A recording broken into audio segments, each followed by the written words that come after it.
오늘 저는 출애굽기 20장 말씀을 가지고 사랑의 성품을 가지신 두려운 질투의 하나님이라는 제목으로 말씀을 한번 같이 나눠보길 소망합니다.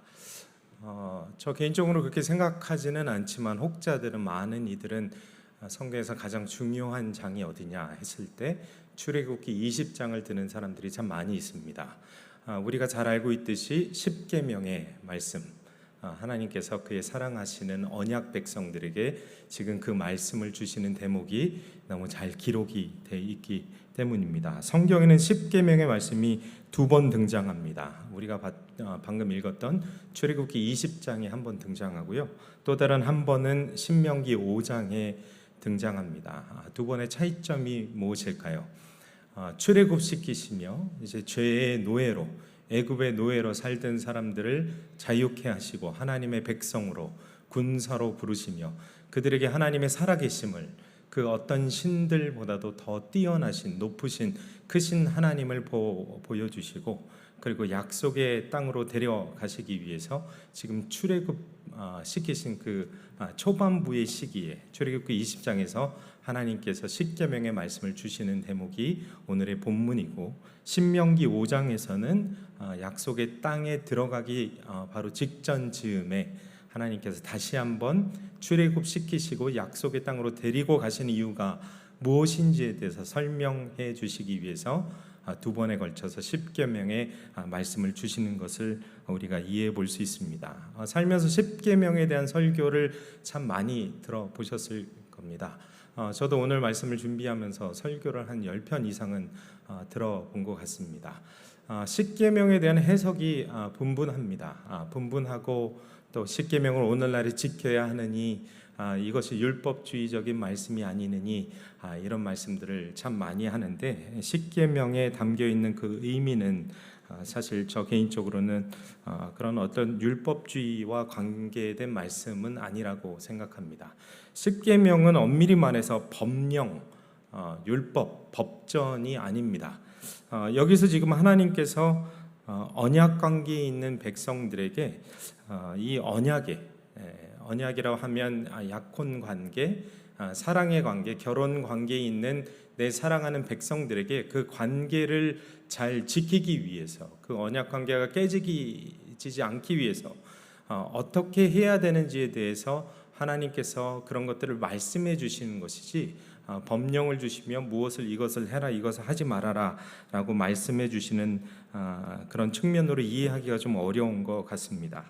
첫 번째로 20장의 초반부의 말씀을 보면 20장 2절의 말씀을 보시면 정확하게 언약의 언어가 쓰이고 있는 것을 볼 수 있습니다.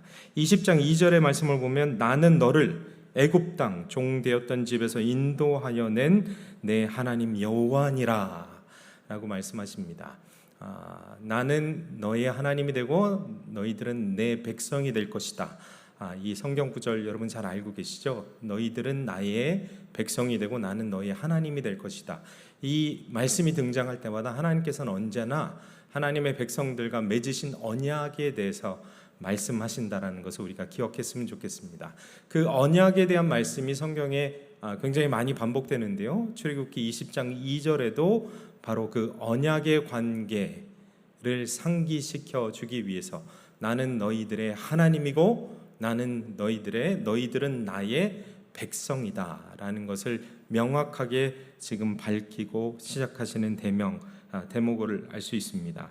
하나님에 의해서 윤곽이 그려진 규정, 이 십계명 10가지의 계정이 하나님과 이스라엘의 관계를 좌지우지할 수 있을 만한 아주 중요한 말씀이니 잘 듣고 지켜야 한다. 그 어떤 지켜야 되는 상황들을 지금 요구하고 계신 것이죠. 그들은 하나님을 사랑하는 마음으로 십계명에 순종해야 될 것을 하나님께서 강조하시는데, 다시 한번 설명드리자면 이것은 법정이나 법령이 아닙니다. 그 이유는 한 3가지 정도 들어볼 수가 있습니다. 제가 서두부터 왜 이런 말씀을 드리냐면, 십계명을 가지고 해석하거나 이제 논쟁들이 꽤나 많기 때문에 이제 신약 시대를 살아가고 있는 이 시대 사람들이 십계명을 뭐 지켜야 되느냐 말아야 되느냐 율법주의자냐 뭐냐 이런 말씀들에 대한 논쟁이 꽤나 많습니다. 그래서 율법으로 접근할 문제가 아니다. 이것은 하나님과 하나님의 백성의 사랑의 언약 관계에 있어서 그 관계를 어떻게 깨지 않고 유지할 수 있을까에 대해서 하나님께서 그 언약 백성들, 사랑하는 그의 자녀들에게 이렇게 했을 시 이 사랑의 언약 관계, 약혼자의 관계, 부부의 관계가 깨지지 않을 것이다 라고 하나님께서 직접 말씀해 주신 대목이라는 것이죠. 그래서 이것이 법정이나 법령이 아닌 이유는 첫 번째, 십계명은 하나님이 백성들에게 직접 하신 말씀이라는 것에 근거합니다. 모세의 중재의 역할을 필요로 하지 않았습니다. 하나님께서 율법을 주실 때 항상 중재자를 통해서, 모세오경의 말씀은 주로 모세를 통해서 하나님께서 율법을 주셨던 것을 우리가 기억합니다. 그러나 이 대목에서는 하나님께서 내가 어떤 존재인지 20장 2절에서 정확하게 밝히시고 너와 나 사이가 어떤 관계인지에 대해서 명확하게 드러내시며 출애굽시킨 이유에 대해서 내가 어떤 관계로 내 백성들을 양육하고 돌보길 원하는지에 대해서 정확하게 지금 말씀하고 계시기 때문에 하나님께서 직접 나타나셔서 그들에게 말씀해 주신 대목을 들 수 있습니다. 두 번째는 십계명만 하나님의 손가락이 그 돌판에다가 그 말씀들을 새기셨다라는 것입니다. 직접 나타나셔서, 굉장히 중요한 말씀이기 때문에 직접 나타나셔서 손가락으로 그 말씀들을 새겨 주신 것입니다. 다른 규례와 율법들, 지시들은 모두 모세에 의해서 기록이 됐습니다. 세 번째 이유는 십계명은 형벌들을 나열하지 않았기 때문입니다. 세세한 명령들에 대해서, 형벌에 대해서 기록하고 있지 않습니다. 물론 후반부, 십계명의 후반부의 말씀을 보면 어떤 하나님의 지시를 준수하도록 처벌하는 말씀에 대해서 좀 내비쳐 주시는 것 같지만, 학자들은 이것을 이 말씀을 왜 지켜야 되는지 동기를 유발시키기 위해서 그런 이유들을 담고 있는 것이지 어떤 형벌에 대한 내용이 아니다 라고 설명을 잘 해주고 있습니다. 그렇기 때문에 십계명의 말씀은 법령이나 법전이 아니라 하나님과 하나님의 백성과의 언약 관계에 있어서 정말 중요한 내용들을 담고 있다라고 설명해 볼 수 있습니다. 그렇게 설명할 수 있는 매우 대표적인 이유가 20장 5절에 등장하는 말씀에 또한 근거합니다. 20장 5절의 말씀을 봤더니요, 이렇게 기록하고 있습니다. 그것들에게 절하지 말며 그것들을 섬기지 말라. 나 외에 다른 어떤 것도 만들지 말고 섬기지 말라라고 말씀하시며, 나 내 하나님 여호와는 질투하는 하나님인즉 나를 미워하는 자의 죄를 갚되 아버지로부터 아들에게로 3, 4대까지 이르게 하거니와 라고 말씀하십니다. 하나님께서 지금 자신을 질투하는 하나님이라 라고 설명하시는 대목이지요. 출애굽기 34장 14절에 가면 이와 비슷한 말씀이 등장하는데요, 거기서는 심지어 하나님의 이름이 질투다라고 설명하시기까지 합니다.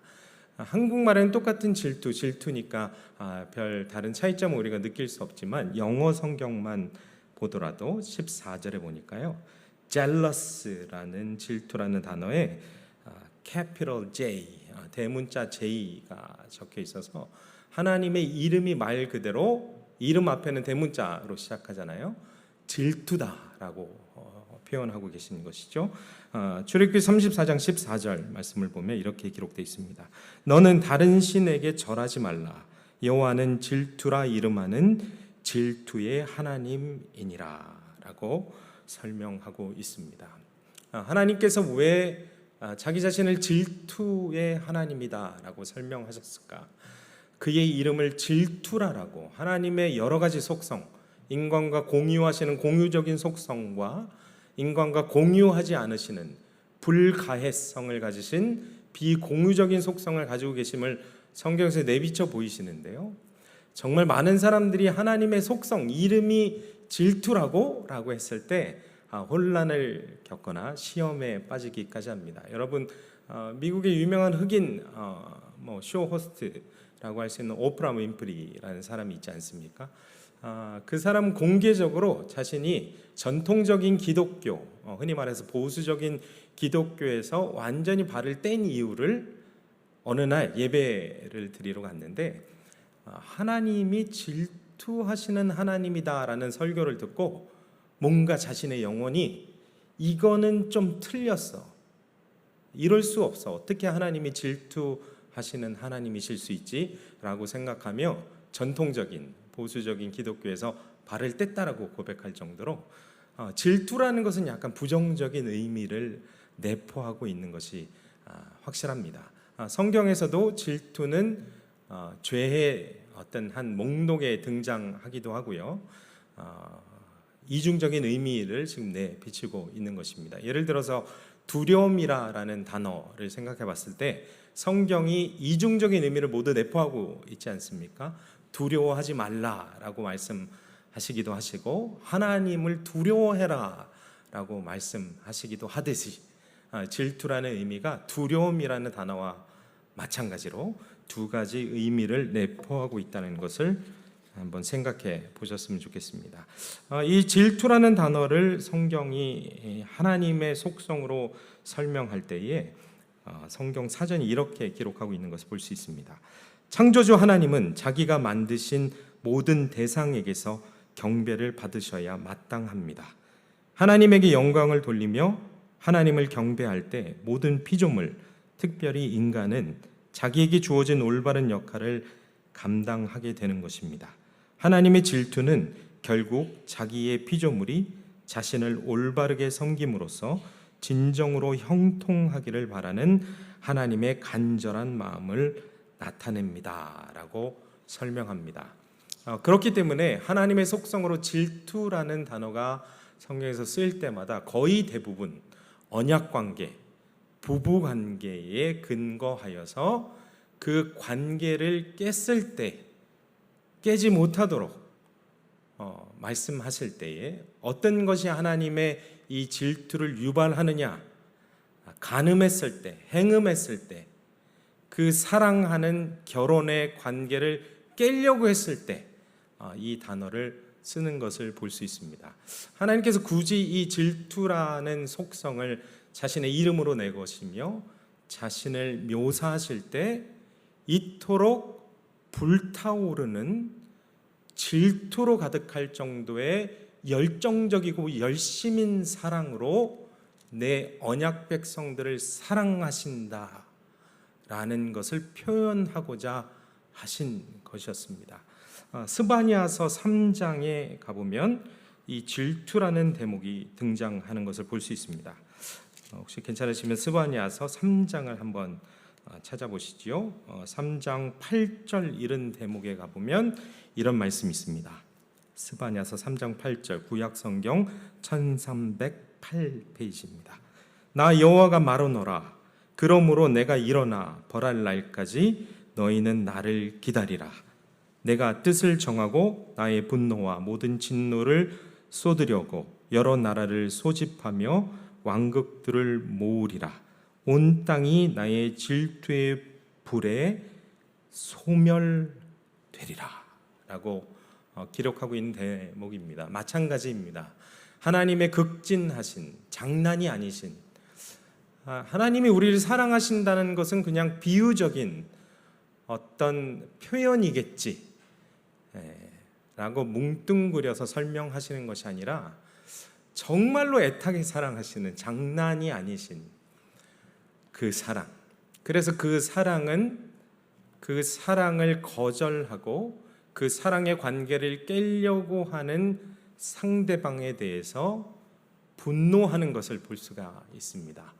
그래서 그 분노라는 것이 consuming fire, 소멸하는 불이 돼서 그 분노를 표출하시기까지 하나님의 사랑은 극진하시며 장난이 아니시며 진지하시고 열렬히 사랑하시는 하나님에 대해서 지금 설명하고 있는 것입니다. 그렇기 때문에 그 십계명에 대한 말씀은 저에게는 로맨틱한 사랑의 언어로 우리가 이해해 보면 어떨까? 라고 말씀드리고 싶습니다. 어떤 사람들은 율법주의를 지극히 거부하고 율법주의의 반대의 개념으로 은혜를 자꾸 내세우기 위해서 방임주의에 빠지는 오류를 범하기도 합니다. 율법주의가 아니다 은혜다라고 강조하다 보니 하나님이 말씀하신 순종에 대한 부분은 어떻게 해석할 바를 모르고 자의적으로 해석하며 그 사랑에 대한 이해가 잘 없기 때문에 자꾸만 방임주의로 빠지는 것이죠. 하나님께서는 우리가 행복하길 원하시고 우리가 하길 원하는 그 어떤 것이든 하길 원하신다. 그것이 사랑이다 라고 자꾸만 주장하고 성경을 그렇게 해석하려고 합니다. 그러나 하나님께서는 최초에 우리를 창조하시고 우리를 향한 독창적이고 특별한 풍성한 계획을 가지고 계실 때 그 계획은 완전하고 완벽했으며 놀랍고 빈틈이 없는 계획이었습니다. 그러나 죄가 이 세상에 침투하여서 죄라는 것은 자기 뜻대로 자기 자신이 하나님처럼 되어서 자기 자신의 자치권을 주장하고 자기가 원하는 대로 자기가 만족하는 대로 내가 느끼는 행복이라는 것을 추구하고 살도록 만들었다는 것이죠. 그러나 하나님의 사랑은 그렇게 개개인이 느끼는 행복을 추구하도록 내버려 두시는 것이 아니라 하나님의 원래대로의 목적대로 하나님께서 이 인간들을 만드시고 이 세상을 펼쳐 보이셨을 때 가장 이들에게 선하고 지혜롭고 완전하고 이들이 정말 행복이라는 것을 누릴 수 있는 상태로 끌고 가시려고 하는 것이 하나님의 이 불타는 질투의 사랑 가운데 담겨져 있는 것입니다. 여러분 사랑의 관계 가운데 놓여 보셨던 적이 모두 있으시죠? 특별히 이 언약에 기초한 사랑의 관계는 더더욱 그렇습니다. 남자와 여자가 언약하여서 평생의 부부로 살아가기로 작정했을 때 이 관계 가운데서는 커밋먼트, 헌신, 나는 너의 사람이 되고 너는 나의 사람이 된다라는 언약과 약속이 바운딩이 묶여지는 것이 생기게 돼 있습니다. 하나님께서 그의 백성들을 바라보실 때 이 언약 관계로 바라보신다라는 것이죠. 그렇기 때문에 하나님 외에 다른 어떤 것을 사랑하는 것을 용납하지 않으시고 오직 나만을 사랑할 것을 요청하시고 요구하시는, 그렇게 나를 사랑하지 않고 영적인 행음과 바람의 관계가 펼쳐졌을 때 하나님께서는 불타는 진노로 그들을 끌어오시며 다시 되돌릴 것을 말씀하시는 것입니다. 그렇기 때문에 4절에 나와 있는 말씀처럼 5절에 나와 있는 말씀처럼 나 외에 하늘에 있는 것이나 땅에 있는 것이나 어떤 것으로도 어떤 형상이나 섬길 대상을 만들지 말아라. 오직 나만을 예배해라 라고 말씀하시는 하나님의 이 말씀을 바라볼 수가 있습니다. 이 질투하시는 하나님의 사랑은요, 세 가지의 특성을 가지고 있는 것으로 더 많은 것을 가지고 있을 수 있지만 오늘은 세 가지 정도로 한번 정리해 봤으면 좋겠습니다. 첫 번째는 대체 불가한 유일성을 요구합니다. 하나님의 이 질투하시는 사랑은 언약의 관계에 놓여 있어서 당연히 남편이 아내에게 나만 사랑할 것을 요구할 수 있듯이 아내가 남편에게 나만을 바라볼 것을 요구할 수 있듯이 대체 불가한 존재로서의 그 사랑을 요구하시는 질투의 사랑에 대해서 성경이 설명하고 있습니다. 무엇이 하나님의 이 질투를 유발하는가? 앞서 말씀드린 대로 우상을 만들며 나 외에 다른 어떤 것을 나보다 더 사랑하는 것을 하나님께서는 이것은 행음이라고 여기신다라는 것을 성경이 거듭해서 말씀해 주고 있습니다. 나 외에 어떤 것도 나보다 더 사랑하는 존재가 있다면 그것이 바로 우상이다라고 성경이 설명하고 있습니다. 그렇기 때문에 성경의 말씀을 한번 살펴보면요, 나를 위하여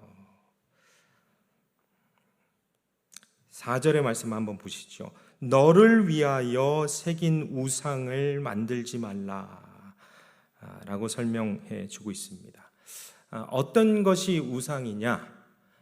나를 위하여 믿는 것, 나를 위하여 만든 것, 성경은 그것을 우상이다라고 이야기하고 있습니다. 믿음 자체가 나를 위한 신앙이 아니라 나를 위해 존재하는 하나님과의 관계가 아니라 서로를 위한, 서로에게 묶여있는 그런 헌신된 사랑의 관계임에도 불구하고 끊임없이 나를 위한 것을 만들려고 하는 것, 나에게 유익한 것을 위하여서 이 관계를 유지하려고 하는 것, 그 자체가 우상일 수 있다라고 성경이 설명하고 있습니다. 그렇기 때문에 고린도후서 5장 말씀에는 이렇게 기록하고 있는 것입니다. 5장 14절 15절입니다. 그리스도의 사랑이 우리를 강권하시는도다. 우리가 생각하건대 한 사람이 모든 사람을 대신하여 죽었은즉 모든 사람이 죽은 것이라. 그가 모든 사람을 대신하여 죽으심은 살아있는 자들로 하여금 다시는 그들 자신을 위하여 살지 않고 오직 그들을 대신하여 죽었다가 다시 살아나신 이를 위하여 살게 하려 함이라 라고 말씀하고 있습니다. 그렇습니다. 이 언약 백성들, 사랑의 관계 가운데 사랑하는 그리스도와 하나님과 언약을 맺은 자녀들의 삶은 내가 아니라 not I but Christ를 위한 삶이 열려지게 돼 있다라고 말씀하고 있습니다. 그러나 우상이라는 것은 어떤 것이냐?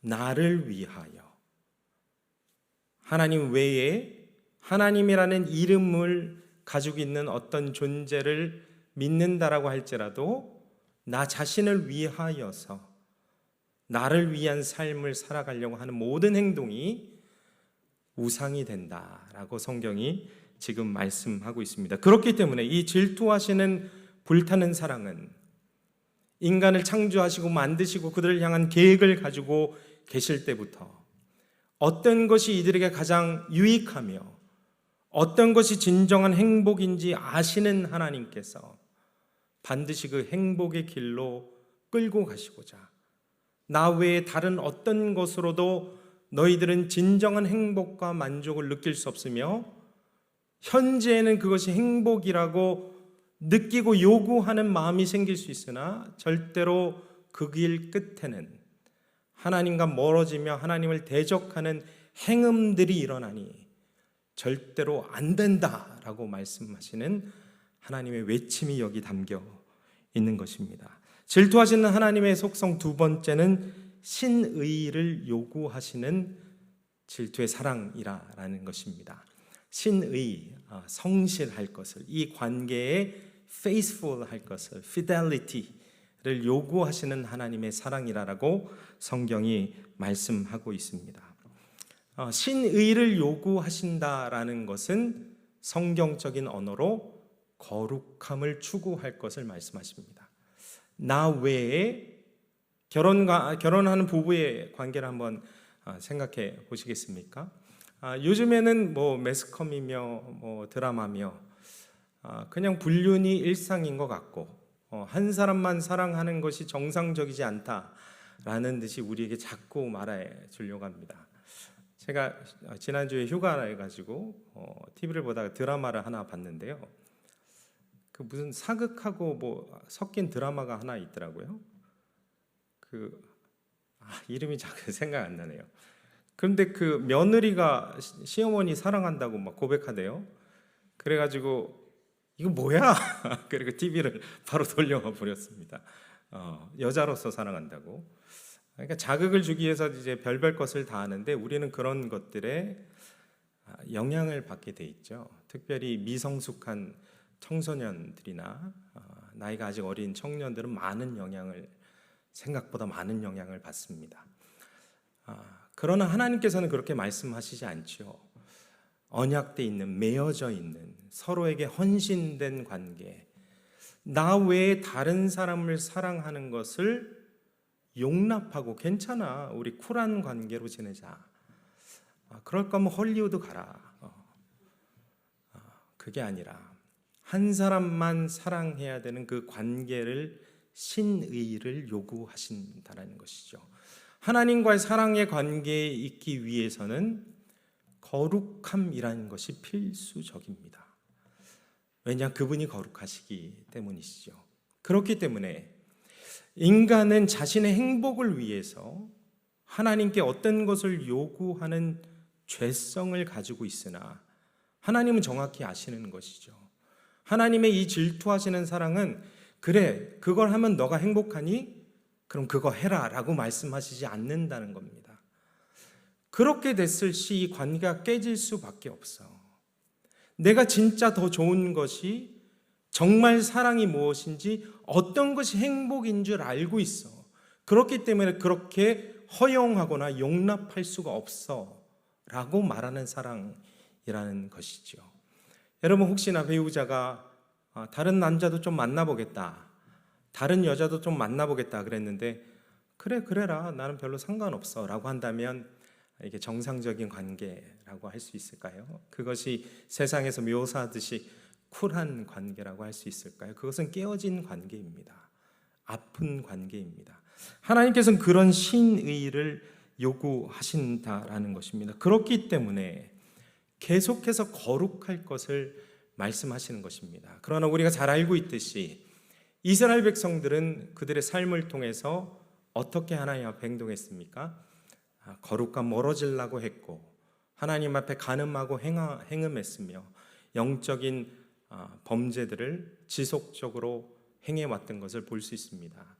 그렇기 때문에 예수 그리스도께서 결단을 하시고 하나님의 명을 받들어 이런 일을 행하신 것이었죠. 에베소서 5장의 말씀을 보면 그 기록이 너무나 중요하게 담겨 있습니다. 에베소서 5장의 말씀을 보니까요, 5장 25절, 26절입니다. 신랑이신 교회와 그리스도와 신부이신 교회의 관계를 설명하며 지금 예수님에 대해서 이렇게 기록하고 있습니다. 25절입니다. 남편들아, 아내 사랑하기를 그리스도께서 교회를 사랑하시고 그 교회를 위하여 자신을 내어주심 같이 하라. 그리스도께서 교회를 위하여 자신을 내어주심은, 다른 말로 죽으심은 곧 물로 씻어 말씀으로 깨끗하게 하사 거룩하게 하시고 자기 앞에 영광스러운 교회로 세우시기 위하여서, 거룩하고 흠이 없게 하시기 위하여서 예수 그리스도께서 십자가를 짊어지셨다 라고 말씀하고 있는 것입니다. 구약에서 말하는 이 질투하신 하나님에 대한 기록이 단순히 하나님의 사랑을 설명하기 위한 비유로 쓰였느냐, 그렇게 해석하는 사람들도 꽤나 있더라고요. 그러나 그렇지 않습니다.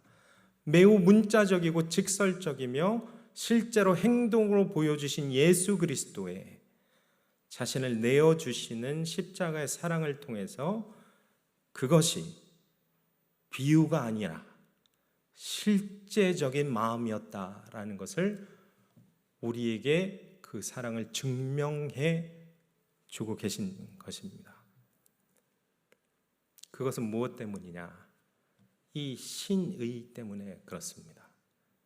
거룩하신 하나님께서는 죄와 섞이실 수 없기에 이 관계를 유지하시기 위해 그 질투의 사랑은 거룩을 위하여서 예수 그리스도를 십자가에 못 박히게 만드신 것이었습니다. 세 번째, 이 질투의 사랑이 요구하는 세 번째 특징은 친밀함이라는 것입니다. 인간의 사랑은 질투하는 사랑으로 시작해서 상대방을 향한 분노가 그 사랑을 짓누르고 파괴시켜 결국은 사랑이 증오로 바뀌는 케이스들이 참 많이 있습니다. 그러나 하나님의 사랑은 분노가 일어나나 여전히 사랑 가운데 거하신다라고 성경이 설명하고 있습니다. 그렇기 때문에 고린도후서 11장 2절 같은 말씀에서는 이 경건한 질투에 대한 말씀들을 우리에게 전해주고 있는 것입니다.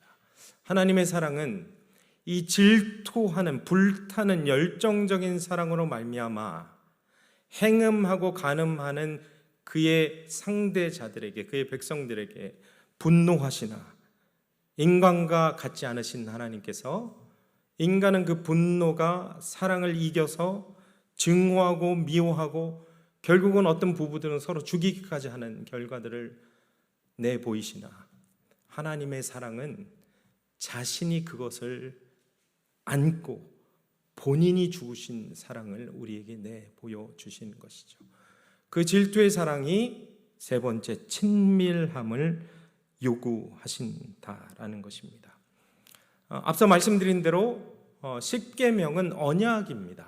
결혼 관계에서 나오는 언약, 약속, 약혼 관계에서 나오는 그 언약과 약속의 말씀입니다. 이 말씀을 통해서 하나님께서 나는 내 자신을 너에게 줄 것이며 내 사랑하는 백성들아 그러니 너희 자신을 나에게 줘라라고 요구하십니다.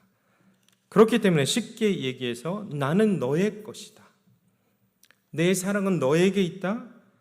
너의 사랑도 나에게 줄 것을 말씀하시는 것이죠. 이 친밀함을 계속해서 요구하십니다. 그 질투하시는 사랑은 그 사랑하는 대상이 원하는 대로 행동하도록 내버려 둘 수가 없습니다. 계속해서 상대방에게 자신을 더 사랑하도록 요구하는 사랑을 말씀하시는 것이죠. 그러나 이 요구라는 것이 정말로 그 사랑의 관계 가운데 있다면 이것이 어떤 순종을 요청하는 강압적인 명령으로 여겨지지 않는다는 특징을 가지고 있습니다. 예를 들어보겠습니다. 정말 존경하고 사랑하는 어떤 사람의 말을 들어주는 것이 그 사람의 말에 순종하는 것이라고 느껴지지 않는 경우, 왜냐하면 내 자신이 정말로 그렇게 하길 원하기 때문입니다. 그 사람을 기쁘게 하기 위하여서, 그 사람을 만족시키기 위하여서 그가 요구하는 사항들을 내가 들어주는 것을 기뻐한다라는 것이죠. 단지 내 자신을 내가 사랑하는 사람이 원하는 것과 일치시키고자 하는 마음, 그렇기 때문에 이것이 어떤 명령이나 요구, 순종으로 다가오는 것이 아니라 내 마음이 그리스도의 마음과 동일시합니다라는 고백에 사랑의 언어로 표출된다라는 것이죠. 십계명에서 말씀하는 그 10가지의 규율들을 살펴봤을 때 하나님께서 이렇게 해야지 기뻐하시는구나, 내가 이렇게 하나님이 말씀하신 사항들을 지키고 나아갔을 때 하나님과의 최상의 관계가 유지되는구나 라는 것을 느끼는 하나님의 사랑하는 자녀들에게 이런 것들은 로맨틱한 언어로 다가오는 것이지 율법주의로 다가와서 이것을 지키느냐 마느냐, 오늘날은 율법의 시대가 아니라 은혜의 시대인데 십계명을 왜 지키느냐, 이런 접근이 일어나지 않는다라는 것입니다. 질투는, 하나님의 질투라는 속성은 사랑, 자비, 진노, 거룩의 하나님의 속성을 다 합쳐놓은 것 같은 그런 인상을 강하게 남겨줍니다. 그렇기 때문에 우리가 하나님 앞에 범죄했다라는 것의 의미가 단지 하나님의 말씀에 불순종한 것이 아니라, 단순히 하나님의 법을 좀 어긴 것의 의미가 아니라, 우리는 영적인 행음을 행하게 되는 것이고, 우리는 하나님과의 관계를 배신하는 것이 되는 것이고, 우리는 그분의 마음을 아프게 하는 것이 될 수 있다라는 것은 우리로 하여금 이 질투하시는 하나님의 사랑에 대해서 많은 것을 생각하게끔 만듭니다. 직접 경험해 보지는 못했지만 여러 가지 이야기와 매체들을 통해서 간접적으로 경험할 수 있는 것은, 부부관계 가운데 어떤 바람이라는 것이 침투했을 때 상대방이 느끼는 그 아픔과 상처라는 것은 가히 상상하기 어려울 정도의 아픔인 것을 바라볼 수 있습니다. 우리 하나님께서도 계속해서 이런 아픔에 대해서, 애통에 대해서 내비치고 계신 것을 볼 수 있습니다. 시간이 많이 지났기 때문에 말씀의 결론을 내리겠습니다. 너무나 높은 수준의 요구인 것 같아서 저는 이 말씀을 준비하면서 나름대로 심각하게 한번 묵상을 해봤습니다. 우리가 하나님의 말씀을 지키지 않는 것이 단순히 법을 조금 어기는 정도가 아니라, 순종하지 않는 어떤 정도의 개념이 아니라, 그 동기가 하나님과의 관계보다 내가 더 중시하는 것이 있기 때문에, 하나님보다 더 사랑하는 어떤 것이 있기 때문에 내가 그렇게 하고 있다라면 어떻게 반응해야 될까? 우리는 매번 하나님을 그렇게 사랑하지 못하고 자꾸만 간음하며 다른 것들을 계속 더 사랑하고자 내 자신은 분명 그렇게 시도할 것인데, 그렇기 때문에 오늘도 그 십자가의 사랑을 묵상해 볼 수밖에 없는 것 같습니다. 십자가를 바라보며 그 말씀을 지속적으로 묵상하며 그의 사랑을 직접 증명해 보이신 그 사랑을 우리가 바로 깨달아 알고 그 사랑 안에 거할 때에만, 하나님께서 우리에게 부어주신 그 사랑을 매 순간 느낄 때에만 우리가 하나님의 이 언약의 사랑, 질투하기까지 열정적으로 우리를 사랑하시는 그 사랑 가운데 우리가 매달려 곁길로 빠지지 않을 수 있지 않을까라고 생각합니다. 그렇기 때문에 그 어느 때보다도 우리에게 필요한 것은 제1계명의 회복이 아닐까 싶습니다. 제1계명의 회복, 하나님을 사랑하는 것, 더더욱 사랑하는 것, 하나님으로부터 사랑을 계속해서 공급받는 것, 그것이 우리에게 이루어질 때에만 우리가 이 사랑의 관계를 깨부수지 않고 이 언약 가운데 우리가 안겨서 주님과의 친밀한 관계 가운데 나아갈 수 있을 것 같습니다.